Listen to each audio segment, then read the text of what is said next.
आईसीसीजीडी परीक्षा 2025 का ये मैथ का तीसरा मॉडल पेपर है। आपने दो मॉडल पेपर नहीं देखे तो प्लेलिस्ट के अंदर जाके जरूर देखना। फिर मैं उन दो मॉडल पेपरों की लिंक इस वीडियो के डिस्क्रिप्शन में दे दूंगा, तो आप जाके जरूर देखना। इन मॉडल पेपरों से परीक्षा के अंदर सवाल आने की पूर्णतः संभावना है। इन मॉडल पेपरों के अंदर मैं वही सवाल करवा रहा हूँ जो परीक्षा की दृष्टि से महत्वपूर्ण है। और यह आईसीसीजीडी परीक्षा आपके फरवरी के अंदर शुरू होने वाली है, तो आप परीक्षा देने से पहले एक बार इन मॉडल पेपरों को जरूर देखना, ताकि आपको परीक्षा के अंदर फायदा हो सके। आज तीसरा मॉडल पेपर है। तीसरे मॉडल पेपर का मैथ का पहला सवाल आपको ये दे रखा है कि एक मिश्रण में दूध और पानी का अनुपात आपको दे रखा है कि 2:3 है। तो एक मिश्रण के अंदर दूध और पानी का अनुपात आपको दे रखा है 2:3। आगे दे रखा है मिश्रण में कुछ मात्रा में दूध मिलाया जाता है। तो आपको ये भी दे रखा है कि इस मिश्रण के अंदर कुछ मात्रा के अंदर दूध मिलाया जाता है, केवल दूध मिलाया जाता है, जिसके कारण दूध व पानी का अनुपात हो जाता है 10:3। पहले अनुपात था आपके 2:3, उसके बाद कुछ मात्रा के अंदर दूध और मिलाया जाता है, तब अनुपात हो जाता है 10:3। आगे दे रखा है प्रारंभिक मिश्रण के प्रतिशत के रूप में कितना दूध मिलाया गया। तो आपको यह बताना है कि प्रारंभिक मिश्रण में कितने प्रतिशत के रूप में दूध मिलाया गया, ये आपको बताना है प्रतिशत के रूप में। तो ऑप्शन के अंदर आपको ये दे रखा है, एक के अंदर दे रखा है कि 120% दूध मिलाया गया, या फिर बी के अंदर दे रखा है 140%, और सी के अंदर 100%, और डी के अंदर दे रखा है 160%। इन चारों ऑप्शनों में से जो राइट ऑप्शन है वो आपको बताना है। और साथ ही हमारे चैनल को सब्सक्राइब कर लेना, ताकि आने वाले प्रत्येक वीडियो की आपको नोटिफिकेशन मिल सके, और अपने दोस्तों के साथ शेयर जरूर करना। तो यहाँ पर आपको ये दे रखा है कि एक तरफ तो मिल्क है और एक तरफ है आपके वाटर, दोनों का अनुपात आपको पहले दे रखा था 2:3। इनका योग करता हूँ तो 2 और 3 हो जाते हैं आपके 5। फिर कुछ मात्रा में दूध और मिलाया गया, उसके बाद मिश्रण का अनुपात हो गया 10:3। तो यहाँ पर वाटर का जो पानी का अनुपात है वो सेम ही रहा, केवल दूध का अनुपात चेंज हुआ है।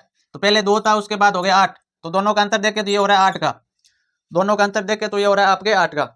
उसके बाद आपको यह पूछा है कि प्रारंभिक मिश्रण के प्रतिशत के रूप में अनुपात बताना है। तो प्रारंभिक मिश्रण था आपके 5, और आपको प्रतिशत निकालना है, तो ऊपर लिखना है 8। दूध का प्रतिशत निकालना है कि दूध कितनी मात्रा में मिलाया गया प्रतिशत के रूप में आपको बताना है। तो 8 और प्रारंभिक मिश्रण था 5, गुणा करवानी आपको 100 से, प्रतिशत निकालते हो तो 5 के पाटे से 100 गया 20 बार, 20 को गुणा कराते हैं 8 से, तो ये हो रहा है 160%। तो प्रारंभिक मिश्रण के अंदर दूध की जो मात्रा मिलाई गई प्रतिशत में वो 160%। तो आपके राइट ऑप्शन हो जाएगा डी के अंदर दे रखा है 160%। आगे दूसरा सवाल है। दूसरे सवाल के अंदर दे रखा है कि 22 शिक्षकों की औसत आयु आपको दे रखी है 64 वर्ष। 22 शिक्षक है, उनकी जो औसत आयु है वो आपको दे रखी है 64 वर्ष। उस समूह में एक नए शिक्षक को शामिल करने के बाद औसत में 1 वर्ष की वृद्धि हो जाती है। तो ये जो 22 समूह का जो शिक्षकों का जो समूह है, इस समूह के अंदर एक शिक्षक और ऐड करने के बाद जो उनकी औसत आयु है उसकी 1 वर्ष की वृद्धि हो जाती है। तो आपको यह बताना है कि नए शिक्षक की आयु कितनी है। तो आपको यह बताना है जो नया शिक्षक ऐड हुआ है उसकी आयु कितनी है, ये आपको बताना है। ए के अंदर दे रखा है 89 वर्ष, बी के अंदर दे रखा है कि 91 वर्ष, और सी के अंदर दे रखा है 93 वर्ष, और डी के अंदर 87 वर्ष। तो आपको यह बताना है कि जो नया शिक्षक ऐड हुआ है उसकी आयु कितनी है। तो इस प्रकार के सवाल करने के लिए पहले आपको यह निकालना होगा कि औसत इंटू संख्या बराबर होता है योग। पहले निकालते हैं औसत कितना है, औसत है 64, और शिक्षकों की संख्या कितनी थी 22। 22 शिक्षकों का जो औसत था आयु का वो था 64। 64 को 22 से गुणा करूंगा तो ये हो जाएगा आपके 1408। उसके बाद ये हुआ कि एक नहीं, पहले 22 शिक्षक थे, एक शिक्षक और ऐड हो गया, तो ये हो गया आपके 23 शिक्षक, और 23 शिक्षकों की जो औसत आयु हो जाएगी वो ये बोल रहा है कि औसत में 1% ये बोल रहा है कि औसत में 1 वर्ष की वृद्धि होगी। तो 64 के अंदर 1 जोड़ेंगे तो ये हो जाएंगे 65। तो 65 को 23 से गुणा करूंगा तो ये हो जाएगा 1495। अब 1495 हो गया। अब आपको ये पूछा है कि नए शिक्षक की आयु कितनी है ये बताना है। तो आपको करना है 1495 में से 1408 घटाना है। तो 1495 में से 1408 घटाओगे तो ये हो जाएगा 87 वर्ष। जो नया शिक्षक ऐड हुआ है उसके जो आयु थी वो है 87 वर्ष। तो राइट ऑप्शन हो जाएगा आपके डी के अंदर दे रखा है 87 वर्ष। आगे तीसरा क्वेश्चन है। ये तीसरा क्वेश्चन 2024 के अंदर एसएससी का जो पेपर हुआ था उसके अंदर ये पूछा गया सवाल है। तो इस क्वेश्चन के अंदर आपको ये दे रखा है कि उस त्रिभुज की ऊंचाई ज्ञात कीजिए। आपको त्रिभुज की ऊंचाई ज्ञात कीजिए जिसका आधार उसकी ऊंचाई का 5/7वां भाग है। तो जिसका आधार है वो ऊंचाई का 5/7वां भाग है, और आपको आगे दे रखा है कि जिसका क्षेत्रफल, त्रिभुज का क्षेत्रफल आपको दे रखा है कि 18.207 सेमी स्क्वायर है। तो आपको ऊंचाई ज्ञात करनी है। ये 2024 का जो पेपर हुआ था सीसीजीडी का उसके अंदर ये पूछा गया सवाल है। ऑप्शन के अंदर आपको ये दे रखा है कि ए के अंदर दे रखा है कि 7.14 सेमी, बी के अंदर दे रखा है 2.25 सेमी, और सी के अंदर दे रखा है 14.7 सेमी, और डी के अंदर दे रखा है 8 सेमी। तो आपको त्रिभुज की ऊंचाई ज्ञात करनी है। और यहाँ पर आपको दे रखा है जो आधार है वो ऊंचाई का 5/7वां भाग है। तो यहाँ पर तो लिखेंगे आधार और इसको अनुपात बना लेंगे, या फिर यहाँ पर लिखेंगे ऊंचाई। तो यहाँ पर दे रखा है कि आधार ऊंचाई का 5/7वां भाग है, तो ये 5 तो हो जाएगी इसकी आधार और ऊंचाई हो जाएगी इसकी 7। और आपको आगे दे रखा है इसका क्षेत्रफल। क्षेत्रफल याद करने का सूत्र होता है 1/2 आधार इंटू ऊंचाई। इसका मान आपको ये दे रखा है कि 18.207, ये आपको दे रखा है क्षेत्रफल। तो यहाँ पर 1/2 का 1/2 लिखूंगा, इंटू का इंटू, आधार की जगह लिखूंगा मैं 5x, इसको लिख देते हैं x और इसको भी लिख देते हैं 7x। ये 5x हो जाएगा, ये हो जाएगा आपके 7x। तो आधार की जगह लिखना है 5x, फिर इंटू ऊंचाई की जगह लिखना है 7x बराबर 18.207। आपको x का मान ज्ञात करना है, या फिर ऐसे करना है, अब इनको आपस में गुणा कराते हैं। तो ये हो जाएगा 1/2, 5 को 7 से गुणा करूंगा तो ये हो जाएगा 35, और x को गुणा करूंगा तो ये हो जाएगा x स्क्वायर बराबर में हो जाएगा 18.207। फिर यहाँ पर एक तरफ तो रखते हैं x और एक तरफ तो लिखते हैं x स्क्वायर, और इनको बाकियों को भेजते हैं उधर। यहाँ पर 5 7 हो जाएंगे 35 x स्क्वायर। तो यहाँ पर हो जाएगा 18.207, और ये गुणा के अंदर है, नीचे आ जाएगा भाग के अंदर, और ये 2 भाग के अंदर है तो ऊपर चला जाएगा गुणा के अंदर। तो इनको जो सरल करेंगे तब हमारे पास x का मान आएगा ये 1.02 सेमी। x का मान आया 1.02 सेमी। तो हमें पूछा है कि ऊंचाई ज्ञात करनी है, तो x की जगह मैं लिखूंगा, ऊंचाई हमने मानी थी 7x, तो x की जगह मैं लिखूंगा 1.02 सेमी। तो यहाँ पर लिखेंगे 7 इंटू 1.02, तो 7 को x से जो x का मान है उससे गुणा करवाएंगे, तो ये हो जाएगा 1.02 गुणा करवानी 7 से, ये 7 14 1 और ये 1 ये 7, तो जो इसकी ऊंचाई आ जाएगी वो 7.14 सेमी। तो 7.14 सेमी ये वाला हो जाएगा आपके राइट। इस प्रकार आपको यदि क्षेत्रफल दे रखा हो और उसका भाग दे रखा हो तो इसको एक तरफ तो मान लेना आधार और एक मान लेनी ऊंचाई, और उसके बाद क्षेत्रफल वाला सूत्र लगा के और ऊंचाई हम ज्ञात कर सकते हैं।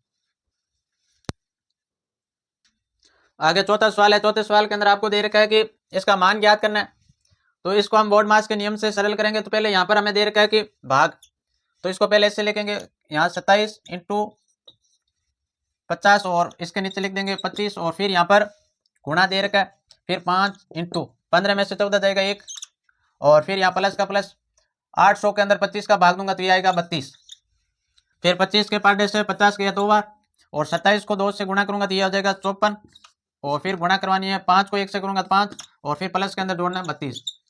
तो 54 को 5 से गुणा करवाते हैं, 4 पंजा हो गया आपके 20, 2 25 और 2 ये 27, ये हो जाएगा 270, प्लस के अंदर जोड़ना है 32। तो 270 के अंदर 32 जोड़ूंगा तो ये हो जाएगा आपके 302। तो राइट ऑप्शन हो जाएगा 302, बी वाला हो जाएगा राइट ऑप्शन। सवाल है पांचवा बहुत ही मोस्ट सवाल है, ये 2023 के अंदर पेपर हुआ था CCGD का, उसके अंदर ये पूछा गया सवाल है। इस सवाल के अंदर आपको ये दे रखा है कि 2.3 का बार प्लस 4.3 का बार का मान है, तो आपको इसका मान बताना है। तो इस सवाल को करने के लिए आपको पहले तो यहाँ पर लिखना है 2.3 का बार, फिर प्लस के अंदर आपको दे रखा है 4.3 का बार। तो यहाँ पर 2 का 2 लिखेंगे, फिर प्लस का प्लस, पॉइंट हटाने के लिए प्लस लिखेंगे, बार हटाने के लिए ऊपर तो लिखेंगे 3, नीचे लिखेंगे 9, फिर प्लस का प्लस, यहाँ पर भी 4 प्लस और ऊपर 3 लिखेंगे और फिर लिखेंगे 9, फिर जो पूर्ण संख्या उनको जोड़ लेंगे, 2 और 4 हो गए आपके 6, फिर प्लस का प्लस, अब इनको आपस में और जोड़ देंगे, तो यहाँ पर लिखेंगे 3/9 प्लस 3/9, ये हो जाएगा 6 प्लस, इन दोनों का लेस से लेने पर आ गया 9, और ऊपर जोड़ूंगा 3 और 3 हो गए 6, फिर ये 3 के पार्टे से काटने पर ये 2 बार, ये गया 3 बार। अब हमारे पास है 6 प्लस 2/3, 6 के नीचे 1 लेने के बाद 1 और 3 का लेस से लेने पर 3 आ गया, और 1 का भाग 3 में दूंगा 3 बार, 3 को 6 से गुणा करूंगा तो ये हो गया 18 प्लस 2, 18 और 2 हो गए आपके 20, 20/3। तो आपका राइट ऑप्शन हो जाएगा 20/3, और ये 20/3 आपको दे रखा है बी के अंदर, तो राइट ऑप्शन हो जाएगा बी। इस प्रकार आपको ये बार वाले सवाल सरल करना है। पहले पॉइंट हटाने के लिए प्लस लिखेंगे, फिर बार हटाने के लिए ऊपर 3 और नीचे लिखेंगे 9, फिर इनको जोड़ के और सरल करके और सीधा हम उत्तर निकाल सकते हैं। आगे आपको छठा क्वेश्चन दे रखा है। छठे क्वेश्चन के अंदर ये दे रखा है कि एक पुस्तक को उसके अंकित मूल्य की 16/25 पर बेचने पर हानि होती है। तो आपको दे रखा है कि एक पुस्तक है, उसका अंकित मूल्य की 16/25 पर बेचने पर हानि होती है। आगे आगे दे रखा है कि पुस्तक के अंकित मूल्य और विक्रय मूल्य का अनुपात कितना होगा। तो आपको ये बताना है कि अंकित मूल्य और विक्रय मूल्य का अनुपात कितना होगा, ये आपको बताना है। और दे ये रखा है कि अंकित मूल्य का 16/25 पर बेचने पर उसकी पुस्तक पर क्या हानि होती है। और आपको आगे ये बताना है कि अंकित मूल्य और विक्रय मूल्य का अनुपात। तो यहाँ पर लिखेंगे अंकित मूल्य का 16/25 ये होता है आपके विक्रय मूल्य।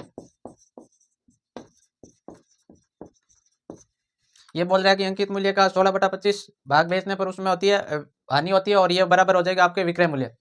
तो आपको अनुपात बताना है, तो ये अंकित मूल्य है, ये गुणा के अंदर ये इस साइड आएगा तो भाग के अंदर हो जाएगा। तो यहाँ पर केवल बचेगा 16/25 बराबर ऊपर तो विक्रय मूल्य और नीचे बचेगा अंकित मूल्य।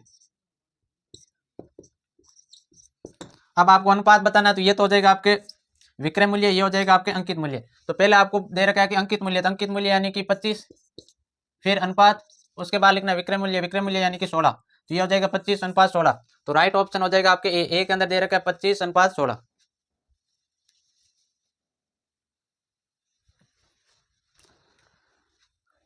आगे 7वां सवाल है। 7वें सवाल को हम बोर्ड मास के नियम से सरल करेंगे, और इन जो ऑप्शनों में से जो राइट ऑप्शन है वो आपको बताना है। तो यहाँ पर दे रखा है कि 6 प्लस और 2 इंटू, पहले यहाँ पर ब्रैकेट है तो इसको सरल करेंगे, तो 9 में से 4 जाएंगे, ये 5, और यहाँ पर भाग है तो यहाँ बट्टे के अंदर लिख देंगे 2। फिर ये 2 से 2 कट गया तो यहाँ पर बचा 6 प्लस 5, 6 और 5 होता है आपके 11। बहुत सरल सवाल था, तो राइट ऑप्शन हो जाएगा ए के अंदर है 11 आपके। आपको आठवें सवाल के अंदर दे रखा है कि 512 के 64% प्लस 215 के 46% का मान होगा। तो आपको ये निकालना है कि पहले 512 का 64% निकालना है, उसके बाद जो 215 इसका 46% निकालना है, फिर इन दोनों को जोड़ना है, और उसके बाद जो राइट ऑप्शन है वो आपको बताना है। तो पहले आपको यहाँ पर दे रखा है कि 512 का 64%, तो यहाँ लिखेंगे 512 64% यानी कि 64 बट्टे के अंदर लिखेंगे 100, फिर यहाँ पर प्लस का प्लस, यहाँ पर 215 और इसका 46%, ये हो जाएगा 46/100।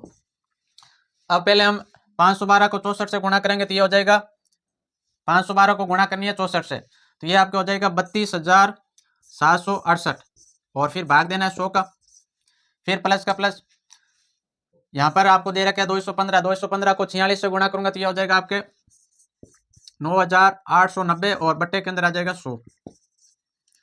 तो इसके अंदर 100 का भाग दूंगा तो नीचे 2 जीरो पीछे से 2 अंक छोड़ के पॉइंट लगा दूंगा, तो ये हो जाएगा 32,327.68, और प्लस के अंदर हो जाएगा आपके यहाँ पे 2 जीरो है तो 1 जीरो, तो ये कट गया, और फिर यहाँ पर पॉइंट लग जाएगा यानी कि 98.9। अब इन दोनों को जोड़ेंगे तो ये आपके आ जाएंगे 426.58, 426.58। इन दोनों को जोड़ने पर ये आ रहे हैं 426.58, तो 426.58 आपके राइट ऑप्शन हो जाएगा बी।